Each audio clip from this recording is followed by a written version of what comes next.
definitely have to get him back on. Right, also I'll just pop you guys on mute and I'll just play the intro.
Hello everyone, welcome to the Flat Pack Show. Sorry for being AWOL for 2 weeks in a row. I'm your host, Flatmeister. I'm here. I have with me Switchpoint. What up, what up, what up? I have with me Nerd Waffle. Am I really here? I don't know. Ask your psychology teacher or your therapist. I don't judge. And we're missing Crumple Point, and hopefully he doesn't permanently retire from the Flat Pack. You know, we're looking to maybe do like some pre-recorded episodes, have some like ready pre-recorded in case of emergencies like the last 2 weeks where we unfortunately missed. So we might either adjust the streaming time to suit, or even the day for that matter, to fit in well with you guys as well as Crumple Point. But so how you guys been? Good. I've been good. How have you been? I've been alright. I've been in a lot of pain. I soldier on through. It's the Flat Pack way. We soldier on through. Yeah. Yes. I'm surprised. What episode? I lost count of what episode we're on. Something 69 or something like that. 72. Shit. Or 71. Yeah. Sorry, 71. Wow. Given we're human beings and stuff, we've managed to sit through 71 episodes, which is pretty crazy long. Well, we've got someone straight away in the chat. We've got the principal officer. How's it going, dude? But yeah, with regards to he's straight to the nitty gritty with regards to the subject. The topic is Yes. Can games, movies, and comics be apolitical? I know you guys. This is kind of like a sort of getting your guys' perspective on because I did a video a couple of days ago on this subject, and it was to do with Chris Avellone, legendary game writer. He's worked on Fallout 2, Fallout New Vegas, Alpha Protocol, really underrated RPG, Knights of the Old Republic. So some underrated games and some actually acclaimed games. Big acclaimed games. Yeah, and so he had an interview with VG247, and you know how these smarmy game journalists are. They said, they asked him, is it possible to make apolitical games? And he basically said what Gamergate supporters and Comicsgate supporters have been saying all along. We first and foremost, we want entertainment. We play or read for fun. We want a fun escapism storyline. He basically said, stop using games as a pulpit. He goes, if you end up doing it to push an agenda or a message, or letting the message be at the forefront of your content, then the game is just becoming a pulpit. And he basically, the SJWs all read about it basically. Yeah, I think media, and I'm talking media more like, because I think that media and games, go hand in hand and stuff like that. And I think it's affecting all sorts of media platforms now. So I think on this subject, I'm going to broaden it to media instead of just games. Yeah. But including games. And I think that you can have a message in your stuff. I think art is always going to have that personal take and personal message and personal sort of inner thoughts of the artist and the writer and the developer and stuff like that. However, it's not so cut and dry like that, in the sense of you can't just go, like it said, in the forefront, like it can't be just like, it has to distance itself from a specific thing and make it more of a general thing, I think. So instead of being like, oh, I specifically hate the liberals, or just specifically hate the the Democrats, or just hate the Republicans or the liberals or the conservatives, I think that if you are a creator, you can find a way to make that a general message to your viewers in the art form that you want, and it be still successful and not shove things down people's throats. Yeah. I know it's a bit of a balance, but I think if as an artist, that's one of your jobs is to convey your soul and your thoughts and your opinions into an art form that entertains and allows the viewer to enjoy it for the same reasons or different reasons, and come up with how they want to interpret it. Yeah. That's why you see. Sorry, that's just why you see art in art museums that are like, why the hell? That's just squares, and that's worth like billions of dollars or millions of dollars, and it's like, because that's just how people interpret it. That's art. What about you, Switch? I want to hear what your thoughts are on this whole. I mean, here's the thing, right? Like, whether something has some inherent political message or not, the question is of like, do I still see it as apolitical? And that's the real question I've asked myself. Like, as an example, like, what if I were to watch, like, let's say, like, I read the new Earthworm Jim comic, or like I play the game, right? Like, am I supposed to take some political message from that? Well, I don't take one from it. I mean, it's just Earthworm Jim. However, like, some people may take association with like some of the people who worked on it and some of the political standings that they have. Yeah. Right. And then use that, like, use that as their way of saying, oh, well, that clearly has a political message somewhere in there.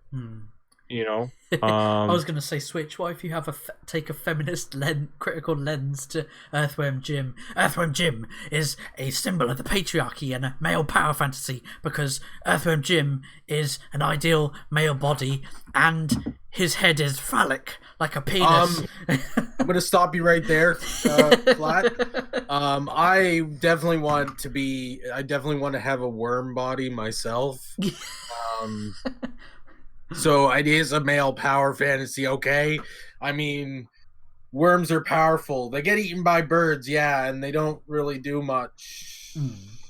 But, yeah, I want to be one. And you can, totally. And you can split and divide and become two Corys. Oh, hells yes. And what does it have, like 8 or something hearts? Well, shit. Yeah, something like that. I don't have to worry about a heart attack. I got 7 more where that came from. I just but with regards to Chris Avellone, like the comments were from people reacting online were just absolutely ridiculous. Like, there was one person advocating violence against Chris Avellone. They said, "Oh, how has Chris Avellone avoided ducking milkshakes at this moment? I don't know." I'm like, Jesus Christ! What? Just because he said that he doesn't want to browbeat people with a political message in a video game, you want to throw a milkshake at him? Like, is this where we've come with regards to just having a civil debate or discourse with people? Apparently so. I mean, like, I know that me, you know, all four of us, we agree and disagree on certain things, and I love that we can, using our big boy words, we use our words and we argue our point, and then we occasionally we change each other's minds on something. We don't resort to throwing milkshakes at you. You mean we have conversations? Yeah, exactly. I don't send a milkshake via UPS to Canada. A milkshake gift. But, I mean, if you're gonna send a milkshake, though, chocolate definitely. None of this strawberry bullshit. A principal officer in the chat was saying, as games and comics did do things that were apolitical, so why not now? Only if they told SJWs to shut the hell up. And he goes, think about the first Mortal Kombat creators. They stuck two fingers up and still made them okay. They did help start the age rating of in-games. There's another one he says with 2000 AD. Is that Dredd? Is that what he's talking about, Judge Dredd there? Yeah, 2000 AD is Judge Dredd, yeah. With 2000 AD, there were the only political plot where part of the world, and until they started getting woke over the 9 years that I guess. And he says Beano never did that until same sort of time. Oh my god, did they really make Dennis the Menace woke? To be fair, oh dear, I used to read that as a kid.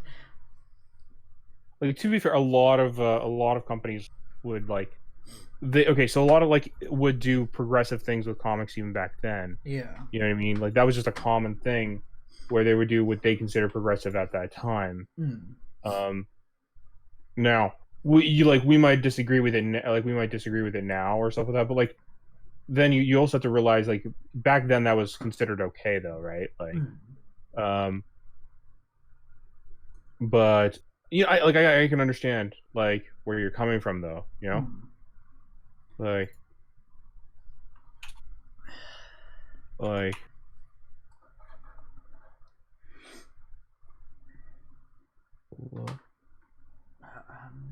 yeah, where's the quote? There's his dissenting. He said something within. Here we go.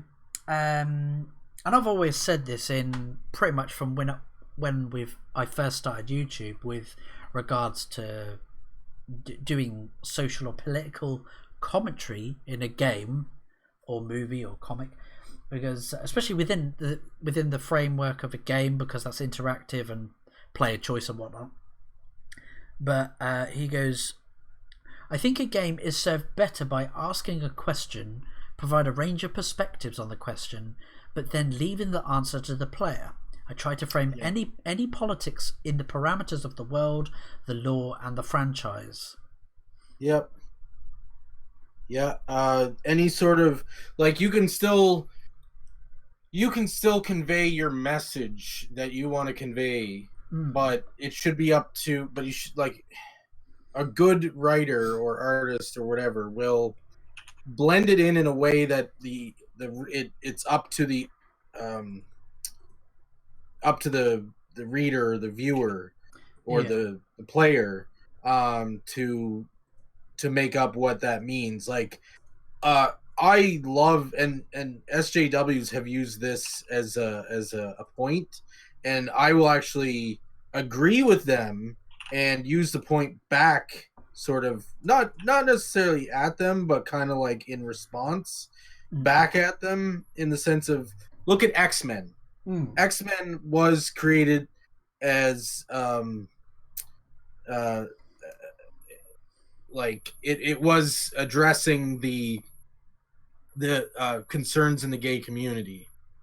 And so the civil rights as well, when it wasn't. Yeah, and I mean, to be honest, like, you would never even know, because I thought growing up it had to do with outcasts, which makes sense for homosexuals, homosexuals, LGBT community or whatever. And I agree. And you know what? I think that should be a fantastic thing for them to look up to.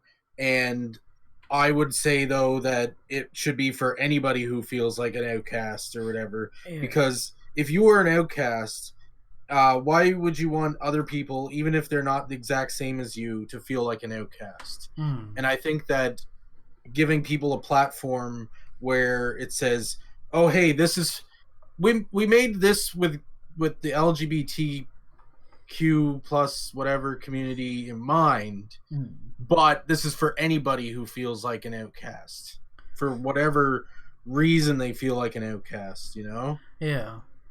And I think that's how you take a political thing and you turn it into a non-political thing. I mean, like, oh god, switch. Or apolitical or whatever. I don't use. I haven't heard that term before this article, but I agree with this article.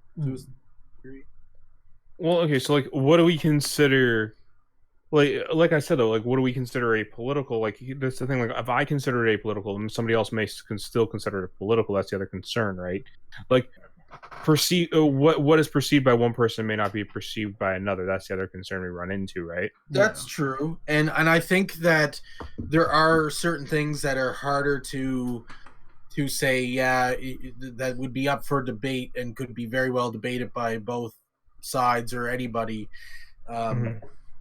But there are clear things too, like when you throw someone in called Hillary Hinton or whatever, and Donald Trump or whatever, like, you know what I mean? Like, you can, and they make him look like exactly like Hillary Clinton or Donald Trump. It's like that's when you can say, you know what, there are some questionable things, but that is, like, you can't really argue that that's not mirroring a political thing in our world. So I think that you kind of have to, there are some things you can see and some things you can't see. Well, no, okay, so blatant political connections, okay, they're blatant, right? Yeah. I mean, the only person that might not notice it is maybe somebody who doesn't pay attention to the news or something of that nature. And I mean, like, that's understandable. I mean, like, the other question you have to ask yourself, like, 100 years from now, somebody might not even realize the political standings within it, might just look at it from its own merits too, right? So the better question is, can you like do these political like are doing these political stories also hurting your cause? So, like, when you do political, do you think that, or like non-political or whatever it is, what do you think? Like, how do you think that affects the audience? That's the real question. I mean, like, I think that most people are wondering, like, I mean, one can make an argument that if you make a political side, maybe you are gaining an audience on that political side. Yeah. But like, at another point, one could also argue that even when you create even when you do create that political stance, you could potentially be like, you could also be potentially alienating a group as well, right? Yeah. Because I was going to bring up like the cyberpunk genre is it is quite inherently a political subject. It's and how to make that apolitical is it, especially like with the upcoming CD Projekt Red's Cyberpunk 2077. It's always about the powers of class. You've got the lower and working class, and then you've got the the CEOs and executives that work at these corporations, you know, the rich elite. There's those different class systems. But if you were to make a woke cyberpunk game, you know that the people that, you know, the stereotypical SJW types would inject the identity politics, like, oh, it'd be racism and sexism or homophobia or whatnot. When, you know, would that feel out of place when it's set in a cyberpunk universe where that class division isn't necessarily homophobic or patriarchal or racist? It's just rich people versus the consumers and the lower class, and the lower class that can't keep up with the progression of technology and humanity. Yeah, I think which I think that ties into, but I think like the way to really hit an apolitical type of thing is to focus themes more so on the human condition. Okay, so what kind of challenges would I face that Flatmeister would face in the UK, that Jim Bob in Africa, you know, even though I'm not, and by all means I'm not saying that, you know, I'm in worse condition than somebody in a third world country or anything. Yeah. But like, what's a human condition? Can you pick most people out and say, I think most people, if not everybody, faces this kind of thing. Like, it's the old saying, like, everybody faces, you know, death and taxes kind of thing, you know? Yeah. You know, and there's more things to that. That's the basics of it. But I think that you have to try to find, you know, emotions and stuff like sadness and happiness and stuff like that, and different challenges that anybody could face. Like, most people in the first world country struggle with rent, struggle with paying bills, struggle with putting food on the table, struggle with finding themselves and stuff like that, and that sort of thing. Struggle with fitting in with society. And I think that if you address them in a basic level where and you make it so that whoever's picking it up could potentially, it could affect them no matter if they're black, white, gay, straight, possibly even rich or poor, but I mean that could be also, like Flat said, a topic. It could just general themes, just be like, that's the way to do it, is just be general as possible with it, you know? Yeah. But I mean, there are definitely ways to do this. But here, like further down, like this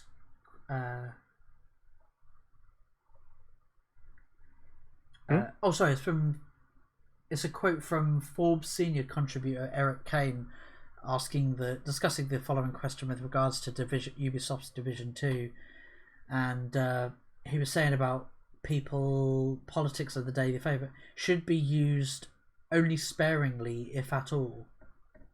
Yeah. But I think that the problem, like, you've got these game journalists who, like, you've got Polygon and such, like, saying, oh, Ubisoft keeps saying that they're not making political games, and yet they've set Division 2 in Washington. Boo hoo! Why have they not made it political? Why are they not dunking on Trump? And it just gets irritating reading like those same. I think game journalists want apolitical only when it suits their agenda. Like a lot of things, I find a lot of they want all these things that Comicsgate, Gamersgate, whatever are saying, but they only seem to want it on things that fit their agenda. And that's one of the things I don't like about game journalists, is that they're saying things that make sense to everybody, but only if it applies to certain things. Yeah. I mean, you got games like the Metal. Say what you will about the Metal Gear Solid series, with regards to Kojima's. I know that he didn't write Metal Gear alone. I know he had. I can't remember the name of the writer, but the Metal Gear Solid series has always very much been anti-war and anti. Nuclear weapons. It's got a very anti-war message, and the lead character Solid Snake is I think even in the first Metal Gear Solid game on the PlayStation 1, you've got Hal Otacon is saying, "Oh, you're like a action hero," and he's like, "The only heroes I know are either dead or in prison."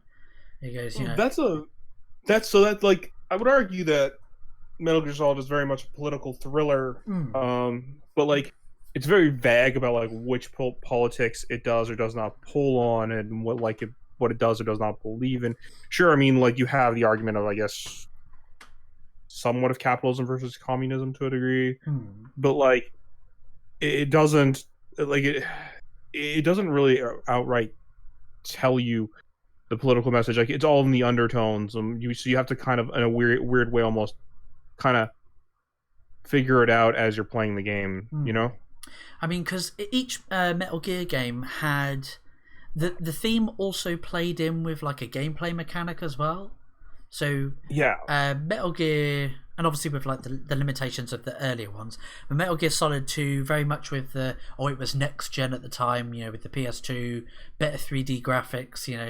Like virtual reality, and that tied in with the story of Raiden being trained up to be the ultimate soldier, with VR training.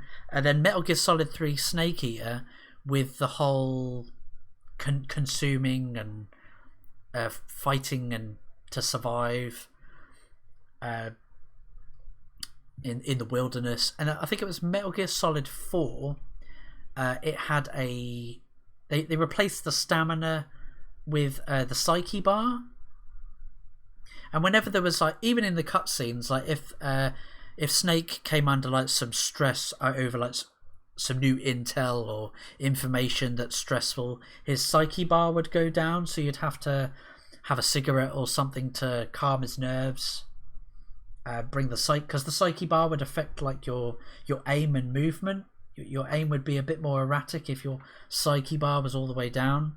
And because one of the themes in Metal Gear Solid 4 was about PTSD and soldiers' emotions, because I think in the story, something like wasn't it like the AI trying to was controlling the nanomachines in soldiers that worked for all these private military corporations, like to suppress these nanomachines, to suppress their emotions and make them more effective soldiers.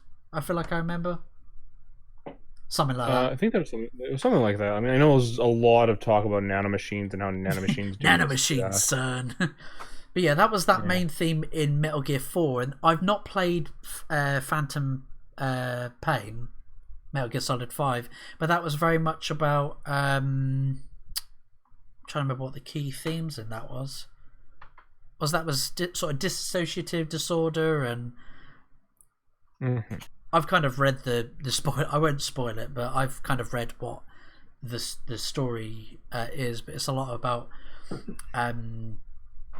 torture and child soldiers, things like that, and obviously that's a lot within the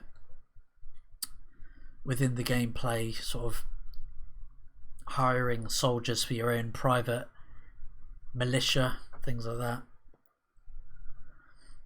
Oh yeah. Yeah, that's what I enjoyed about all the Metal Gear games, is that there was a theme that carried over from the story into the gameplay mechanics as well.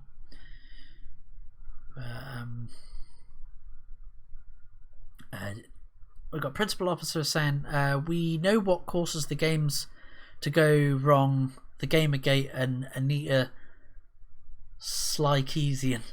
Not sure what he means there. And I think that's good though, and like I've never played Metal Gear Solid, but if they're sticking with like themes like that, it's kind of political, but it more so addresses a political issue for military soldiers, which I think is slightly different. I think that because, well, other than the fact that Trump said he doesn't want anybody in, well, I don't know if that's true or not, but anyways, like with the whole not wanting people to be LGBT in the military, whether that's true or not, the stigma. But if there are any in the military, I think it's mostly that most people can join the military, or there's a lot of people in the military that it can affect a wide ranges of background and ethnicity.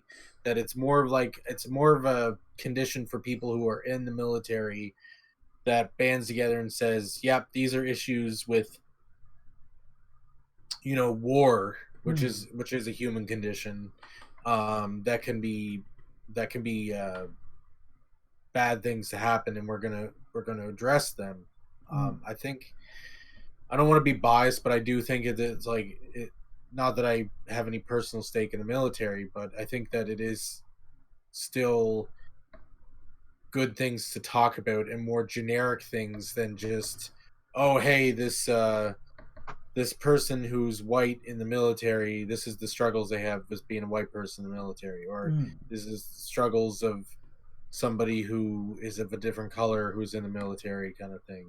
Well, that's great, but it only affects certain people being in the military, and then even more people who are of this one particular background. So then I feel like that gets more political and that gets more directed at one person as opposed to something that a wide range of people can enjoy. I'm not saying don't make characters that can be fit into other classifications and maybe address certain issues that other people face, but if that's your main thing and your whole point of making this book is, or this comic or this game or this movie or this TV show, is to take a crack at it and say, oh yeah, this is a big thing and stuff, I think people are going to get turned away, because a lot of people are going to start saying, well, this doesn't really apply to me, time to turn it off. And I think that that's going to go against your message that you're trying to put out anyway. So like if you're trying to tackle something, try to find something that it can relate to all people or as many people as possible. And I think that's how you get sort of an apolitical story. I remember there was a really poignant moment in Metal Gear Solid 3 Snake Eater. You fall over a waterfall or something, and you, as you're sort of drowning in the water, you go into one of the from the Cobra Commander unit, they're called. He's one of the bosses. He's called the Sorrow. He was known to be like a sort of, he had sort of telepathic abilities and telekinetic powers. You're walking upstream towards him, and he's sort of floating about in the distance as you're walking towards him. And depending on how many soldiers you've killed, or how many enemies you've killed, and how you've killed them, you see their sort of tortured souls, like their ghosts, as you're walking upstream. So you've got like, they're sort of clutching their bodies as they'd been shot, or if their throats had been slit, they're sort of stumbling upriver, holding their necks as blood is sort of splurting out. Or like, because of the wildlife in the game, there's that vultures can come and start pecking at the corpses of enemies you've just killed, and you'll see like the ghosts of them trying to sort of hush away the vultures that are pecking at them, and it's really quite haunting to see, like, God, I've caused all this pain and misery. And I was supposed to be just on this mission to just, to stop World War III, to stop the nuclear war between Russia and America during the Cold War. Yeah, it was quite a haunting moment. It really sort of makes you think of how you play games, and that's why I enjoy stealth games, sort of being sneaking past, ghosting a level completely, leaving the level untouched, leaving all the enemy sneaking past them. Ghosts of the past. Jay said in the chat. What up, Jay? But yeah, I think you can get. I think it's called the Metal Gear Solid HD collection. So you get MGS 2 and 3, and I think on MGS 3 you get the first two original Metal Gear games that were on the Japanese console, like the MSX or something it was called. Okay. Yeah. It didn't include Metal Gear 1 from the PlayStation 1, which was a bit disappointing. Huh. But yeah, Switch. Have you any of you played Knights of the Old Republic? I think I did a little bit a long time ago. Haven't really had a chance to go back. I think I might own it on Steam. I'll have to give it a try. I know I've heard really good things about it though. Yeah, it's back when BioWare were a good company.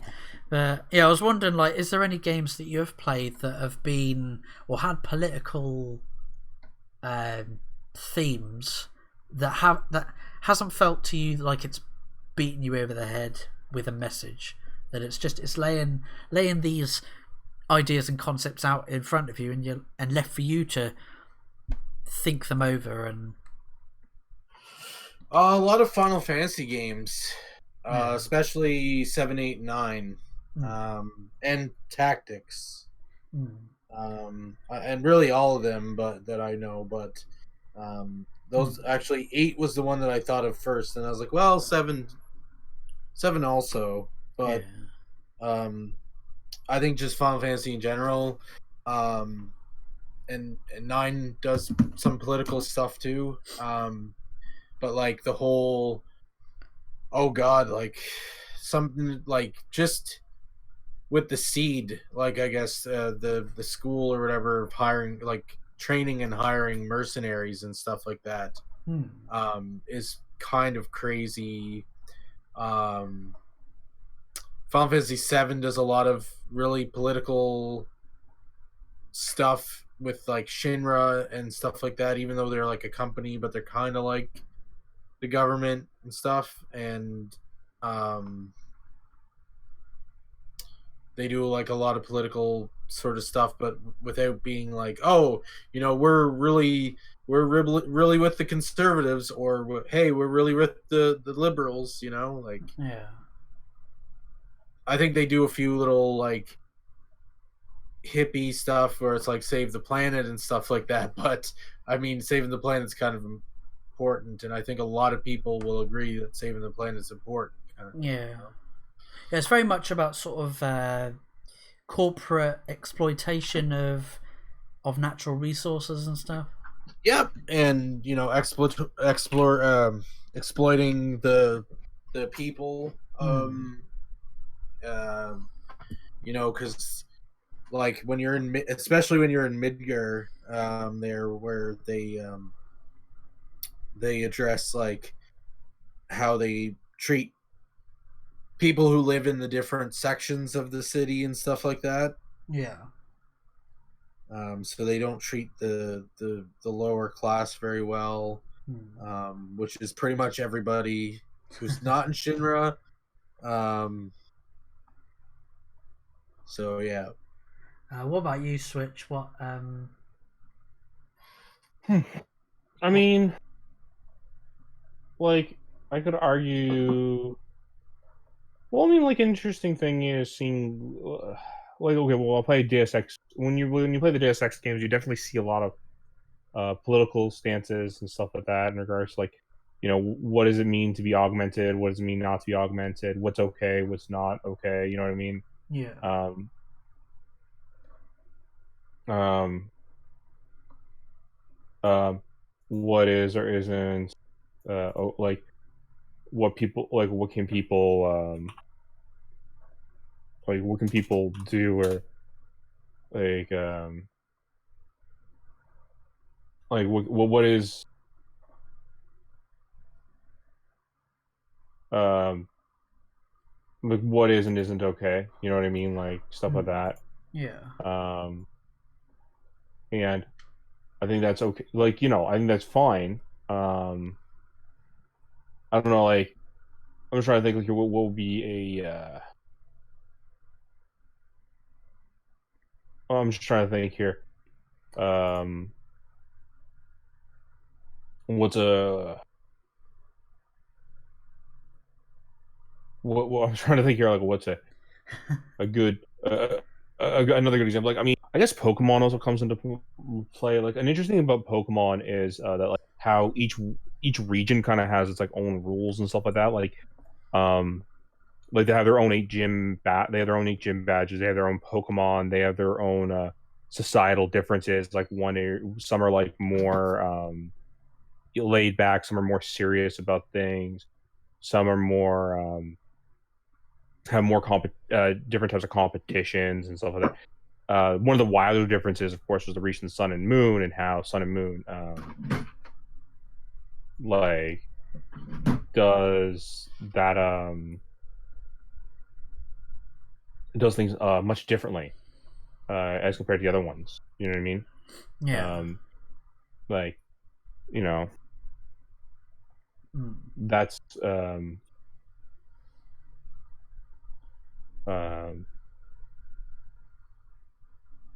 which is definitely something worth noting. You know what I mean? Yeah. Like Sun and Moon is like more Hawaiian, so it's very, very, very, very different as compared to the other one. You know? I was just thinking of other games, like Halo, for instance, is quite political. It's showing religious zealotry, and again, sort of the differences, like how we can see people different from us as alien. When there's a common threat, and obviously with like the sort of the later Halos, when there's a common threat that we all stick together to overcome something. Again, I'm trying not to spoil. Well, Halo's pretty old, but the Arbiter from the Covenant joins up with Master Chief, doesn't he? Yeah. Jay says, I take it you three have had a very long day. You all sound half asleep. Yeah. Well, let me put this on my part. I recently got into plumbing and basically deal with shit all day. So, literally, no, I don't deal with a lot of shit. There's a lot of digging and stuff, a lot of labor work and stuff. So, yeah. But what was it? I read about the next. I've not played any of the Watch Dogs games. I haven't either. They're set in the same universe, like they're connected in the same universe as Assassin's Creed. Like are they? Yeah, they've cross-referenced each other. There's weird. I think it is in Metal Gear. I'm obsessed with bloody Metal Gear Solid. I think it was in Assassin's Creed 4 Black Flag. They mentioned the surveillance company from Watch Dogs in the present day. You look at like this terminal, and it mentions that, and then the same in Watch Dogs. Your boss from AC4, from the present day setting, he is one of the targets you have to kill in Watch Dogs 1, apparently. Yeah, but the new how do we do more Assassin's Creed games? How can we cram them in even more? But apparently, I don't know, make them reference it in other games we have. But apparently, it's been leaked that Watch Dogs 3, it's called Watch Dogs 3 Legion, has been accidentally confirmed they're setting it in London in a kind of post-Brexit setting, and I know the principal officer mentioned just earlier saying Brexit tipped the edge for them for sure. I think he's in regards to people being pissed off because he was talking about Dread again, 2000 AD. Woke. I'm gonna spoil it and say that there's gonna be a Watch Dogs 4 and a 5, alongside Assassin's Creed like 12. I don't know. But yeah, because London is like one of the highest surveillanced places in the world. Shit. There's fucking shit ton of CCTV cameras and things. Watching you. But yeah, apparently, like Legion, like you can control any NPC in the game. Apparently, I don't know how that's gonna work. Yeah, but yeah, set in a near future dystopian version of London in a post-Brexit world in which society, politics, and technology have changed and altered London's fortunes. Oi, mate, you got a license for that?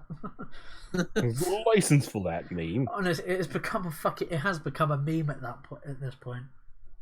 Well, thankfully, I've not had the police knock on my door going, "Oi, we see you've been making some antagonistic videos against game journalists.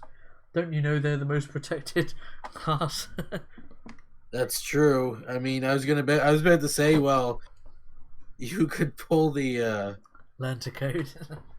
What's that? Learn to code. No, you could pull the you could say, well, I'm a protect. Well, actually, you got two protected classes now. With your disability and now you're a gamer, so now you've got a whatchamacallit, what did they call it? A disorder. You have a disorder. So can you use those two things to trump game journalists?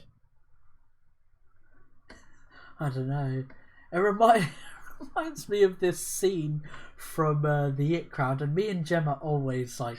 Did you remember the show The It Crowd? Yes, it's hilarious. It's where they go to see that gay. I'm not using that in a derogatory term.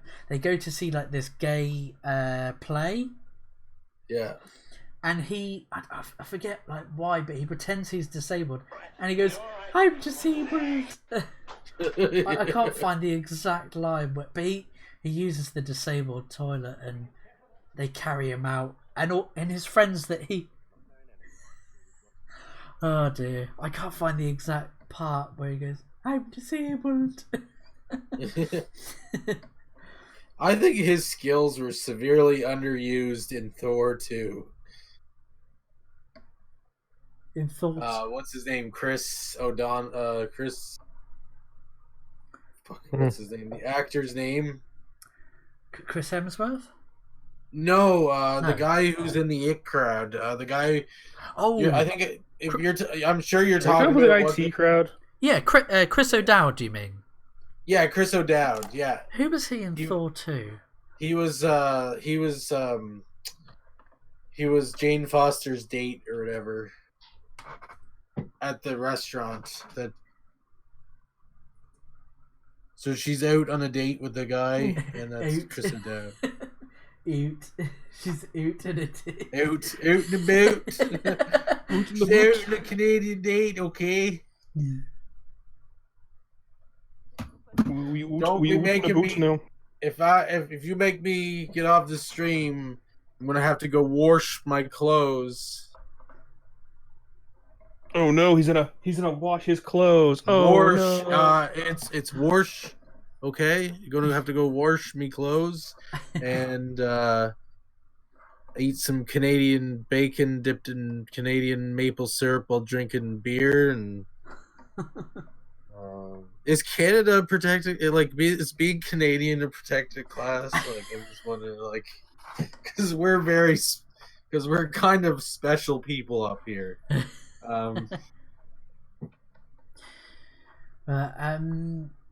Yeah, there was one. I mean, we got about. I nearly said 50 minutes. Then we got 10 minutes left. There was this quick article I briefly spotted on Twitter before we went live. Was PC Gamer tweeted EA apologizes for. I'll just bring this up on the screen, and again, it's to do with the whole politicizing everything. EA apologizes for giving Battlefield 5. Or giving a Battlefield 5 Nazi the same name as a real Second World War anti-fascist fighter. And I think that's politicizing. I think that being apolitical, you want to try to stay away from using real life names and stuff like that of people in. Like it's hard. It's sometimes hard to avoid, and sometimes maybe somebody does it and it's a mistake. I doubt EA did it in a mistake kind of way. Yeah. But I think if you're gonna unpoliticize things, you gotta try to not associate things in the real world with things within the game or movie or whatever. I mean, Switch, didn't Call of Duty do that with Call of Duty World War II? With the online, you could play as a black female Nazi in the multiplayer. Yeah, something like that. I mean, well, not to mention like how one of the Call of Duties, I think, remember correctly, if it's not Call of Duty, it was Battlefield. One of the two. I don't play those series normally. One of them had like a mission where you could also shoot down a whole load of people, but like you could choose to refuse it. It was part of like it was part of like an ops mission to be where you shoot down a whole load of citizens to be like to prove that you're part of a terrorist group or something. Oh, Modern Warfare 2, the no Russian level, yeah. Yeah. There was a whole controversy behind that as well, I remember. Yeah, I remember that. Again, it was quite shocking to see that play out in front of you. Like, I never shot any of the civilians. Like, I shot like above their heads or to make it look like I was blending in. But really, like you could just walk through that entire area. It was like one big sort of interactive cutscene that you could just walk through and see these terrorists mowing down people. Pretty horrific. But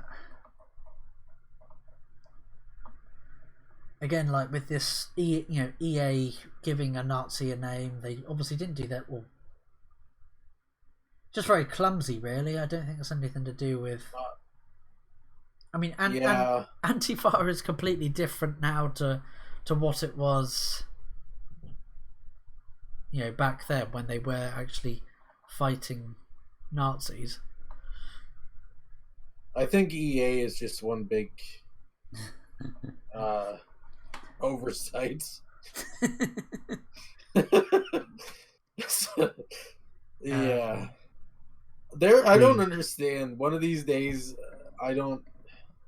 they're gonna have to crumble. Like, they just keep getting into hot water with like everybody. Like, if there's one thing everybody can agree on and like whatnot, it's that EA is like a fuck up at the present. Like, I don't understand. They've had so many bumbles in the last 5 years. I don't understand how they're still making money. Yeah. Sports games and The Sims. Dear me. Is their like money? That's where their money's coming from.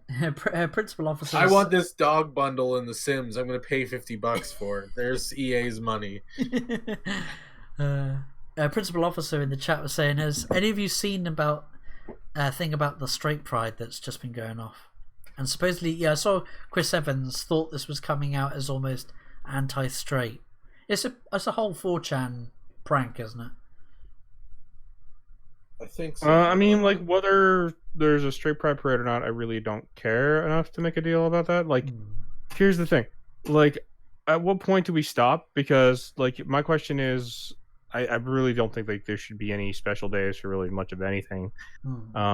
Because if you make a special, then like if you make a special, like you're calling attention to things. And this is a personal opinion. You can disagree with me. I don't care. But like I don't care that people if they know if I'm bi or not. Yeah. I don't like. Yeah. When are we gonna get a Switch Point Pride Day? Like, I'd be proud to attend that parade. You go right the fuck ahead. I don't care. Like I won't be there. I think that we do need holidays. Honestly, I think we need more. I think people work really hard for money, and I think people. Holidays are a different thing entirely. Like exactly. Holidays aren't okay. So a holiday is like a celebration to like specifically spend time with family or to like get a break or to get a break from work. Something else like a national pride day or something of that nature, or so like okay, so like do I have like a day? Do we have a day for Chinese people, or like a week or a month for Chinese people? How about like a day or a week for Canadian people? I don't know, Canadian people maybe. I don't know, a day or a week for like for Brazilians, a day and a week and a month for Native like Americans. insert race, insert whatever minority you want to add like on top of that. Keep going. Like let's do Chinese, let's do asexuals, let's do lesbians, let's do gays, let's separate them all, let's do it all. One for Chinese, one for okay, so how many do we give up, and then how many days is like how many weeks, how many months, how many like how many of whatever do we still have left after we're done? Yeah, we're not going to get anything done, are we? With all no. Also, I'd like to point out that I just thought of something.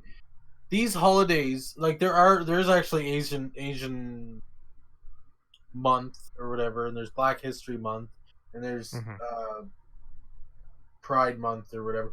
But here's the thing, though, is so Black History only gets a month, Asian only gets a month, Pride gets a month, a week, a day, a parade, and I'm pretty sure some places, and they're trying to start fireworks, at least here in Canada, at least in the part of Canada I live in, and they paint the sidewalks rainbow color, or like the pride colors or whatever. Like I guess it sort of ties into what Switch was saying, is like, okay, even though there is a month for these other people or whatever, where's their sidewalk painting? Where's their parade? Where's their thing? Yeah. Like, I hate to say this and it sounds harsh, but there is a lot of cultures that were oppressed. There was a lot of cultures that were enslaved. There was a lot of cultures that were degraded, all through history. And like look at the Irish or whatever. The Irish were enslaved. The Irish were oppressed. The Irish were immigrants that came here and were not taken kindly or put into the hard labor jobs and stuff like that. But they're white, so that's not, that can't be the case. Yeah. It happens with other cultures and stuff too.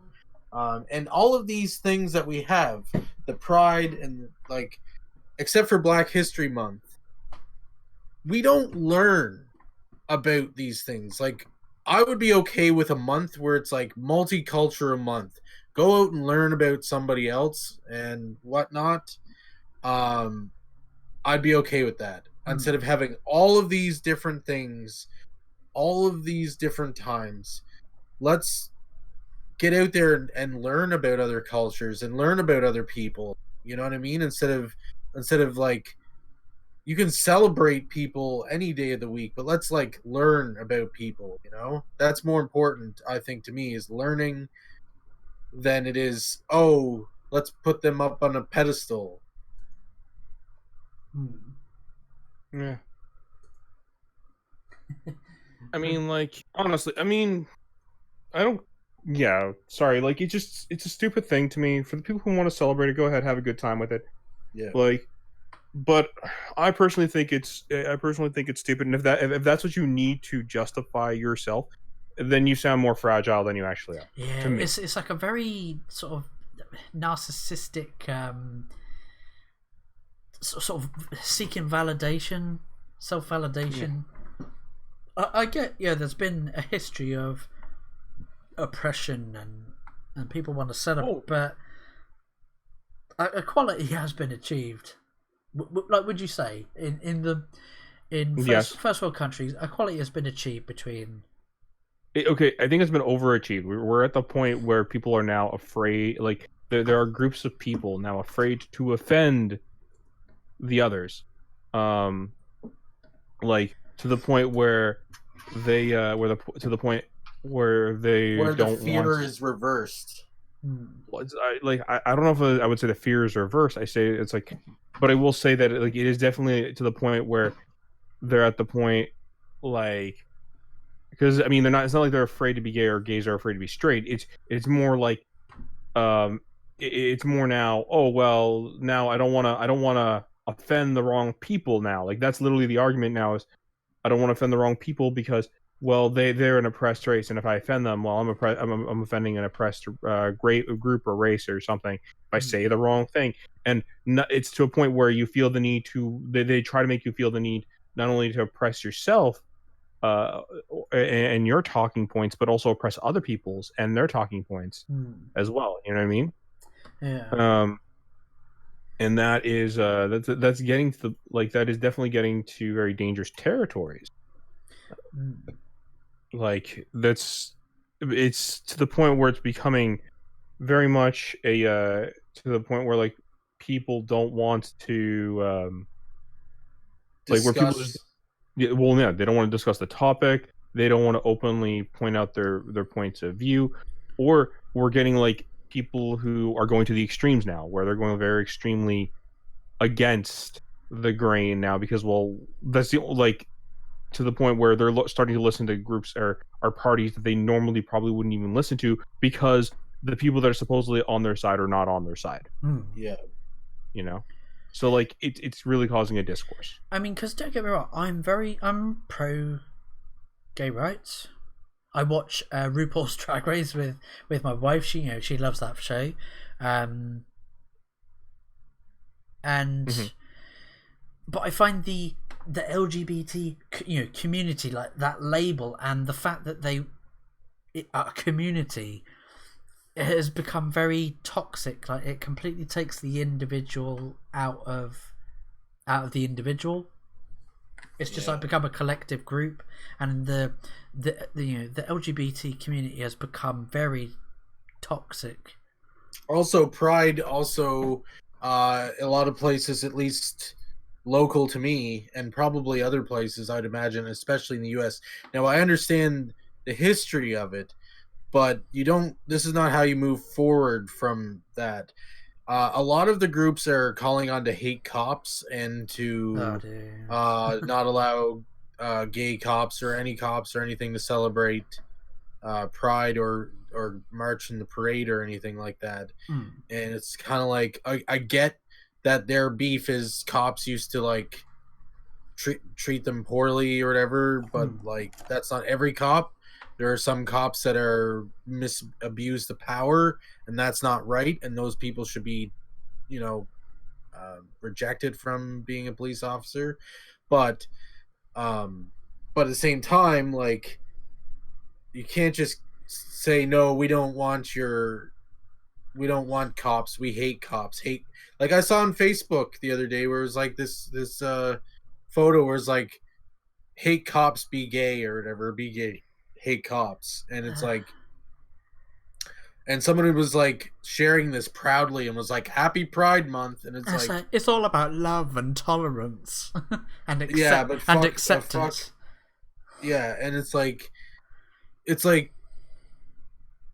the same thing with LGBT community, is that they're people. There are good people and there are bad people within the community. And it's the same thing with police. Police, even though they are supposed to be authoritative, they are supposed to be the law, and they're supposed to be just, and they're supposed to be for everybody, serve and protect.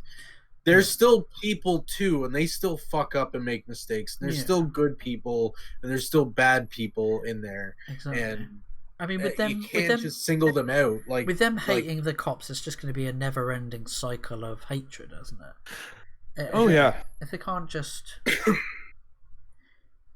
But that's the thing, is it's a hate cycle, and that's what a lot of these groups don't understand. Is they don't understand that the only way that things are going to change is if they break the cycle. But they don't want to break the cycle. A lot of them, they want to be, because they're just like, oh well, why should we? We're the ones who. No.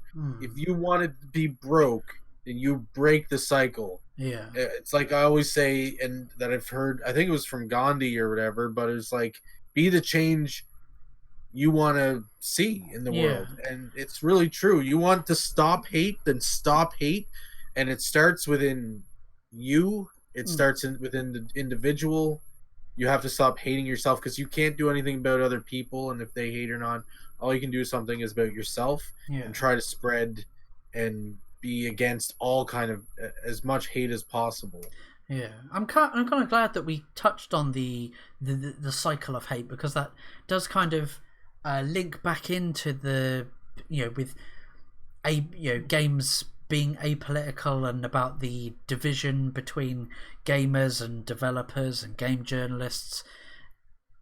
With if a gamer has criticism levied at a game and at a studio or developer, and they just resort to calling us racist, sexists, homophobe, transphobe,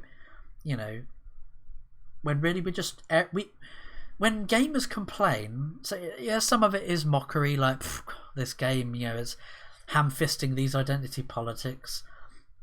It's fine to just laugh and mock, but deep down, we gamers, we want the games to succeed. That's why we have these criticisms and grievances against this, identity politics put into games, is because we want the games to succeed. I want to hear what, maybe that could be our sort of final words of what your guys' thoughts are on that. Yeah, I mean, like, I think honestly, I think like games themselves. Okay, I personally believe like letting the creator make what the creator wants to make is more important than like whether the game is political or not, and whether they want to have political stances are not there. Like, I mean, they need to know.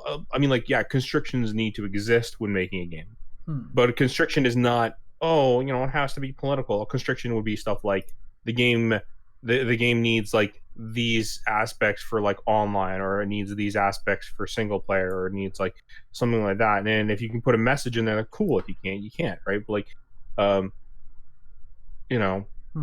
you have to make sure that the games actually make sense for the users that are watching them. Like, they have to, or sorry, for the users that are consuming them and using them, playing them, and whatever they're doing.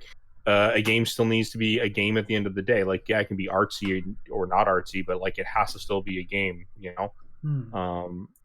And so, as an example, I mean, like, you have stuff like, some people like to consider like the Metal Gear Solid series very artistic in the way it presents itself, but like, at the end of the day, it still has games. It has game mechanics. It has points where you control the character and you make strong decisions of what happens and how things play out in the story. And that's important to that. Like, that's important in making it feel like the game that it is. Yeah. Right. Where, like, but then those story beats stand with you because you also had a good time playing the experience as well. You know what I mean? Yeah. But those story beats are also so fantastical and so great that you enjoy them, as compared to something like, let's say, Yick that just came out, Y2K, which was so busy trying to be a message that it forgot what core values make it a game, like try to make it an RPG, that it felt like it was just overly inflating itself in its own ego before actually trying to be a game. Yeah. Did you say Yick, like Y-I-K? Y2K. Y2K, the game that just came out. It's Y-I-I-K. It's supposed to be pronounced Y2K, but everyone calls it Yick. Oh, is it that? Yeah, that sort of hipsterish looking game. Yeah. Apparently, the guy's not an SJW from what I understand, but it doesn't matter. Like, you still made a bad game, dude, and you're trying to say that it wasn't a bad game, and like just because you tell everyone that it's not a bad game doesn't change the fact that it's a bad game. Like, sorry. I was gonna say, let's get a picture. But yeah, what about you, Corey?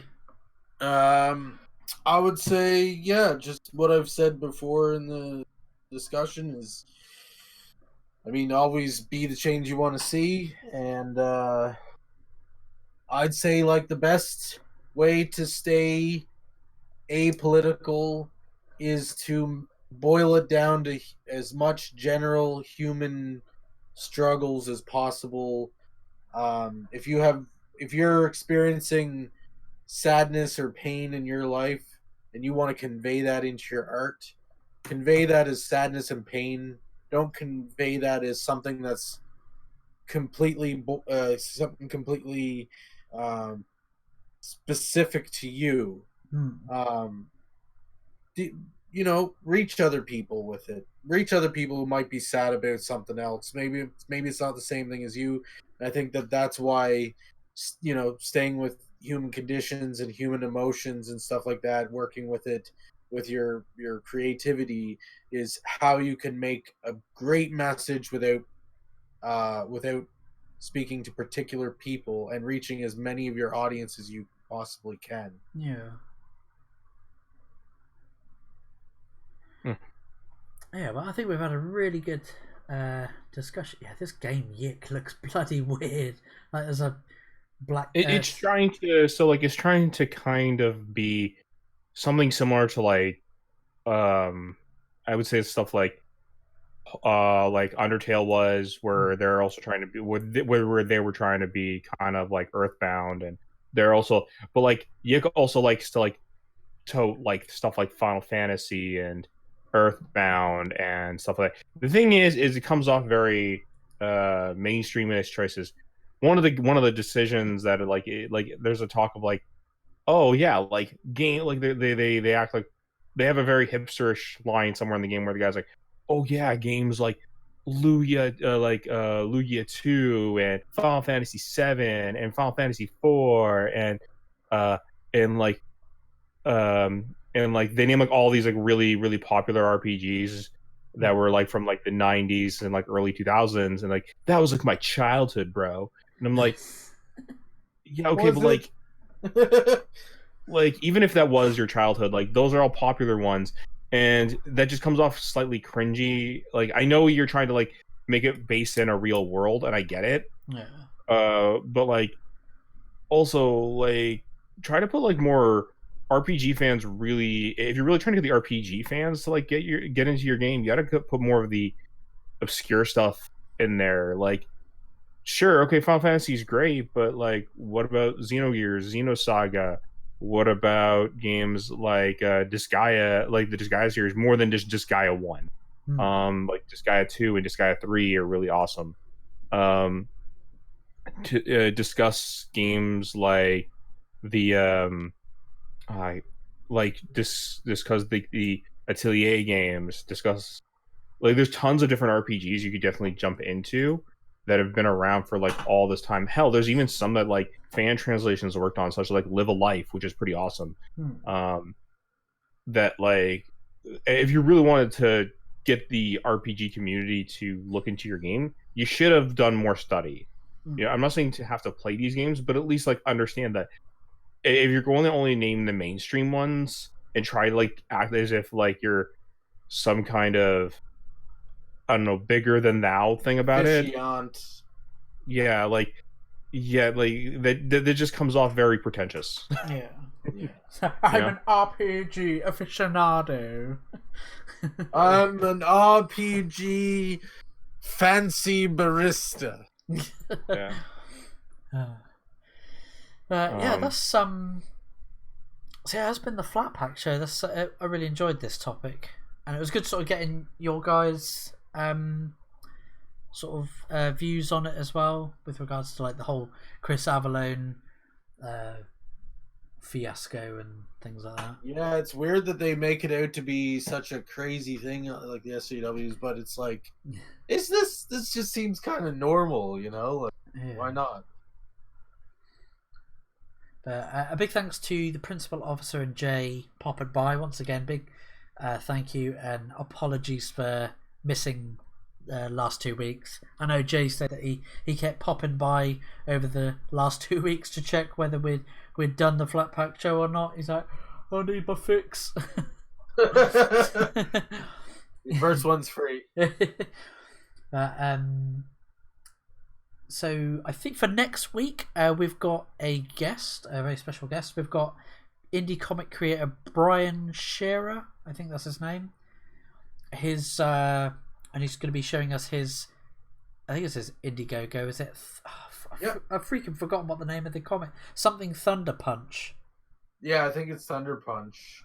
Yeah, Thunder Punch. I don't.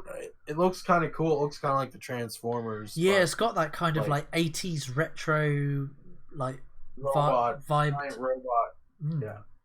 So we'll be looking forward to talking about that. So that'll be next Wednesday. Again, Wednesdays 11 p.m. GMT, 6 p.m. Eastern.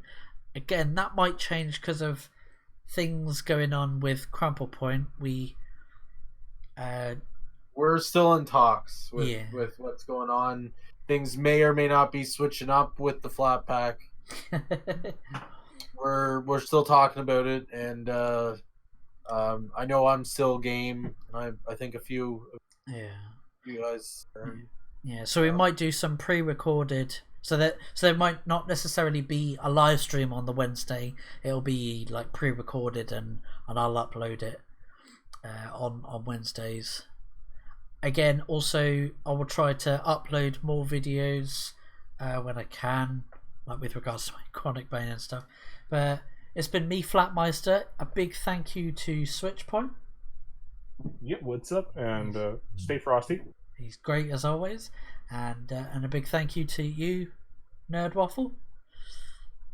Remember to hug the person next to you and keep it toasty.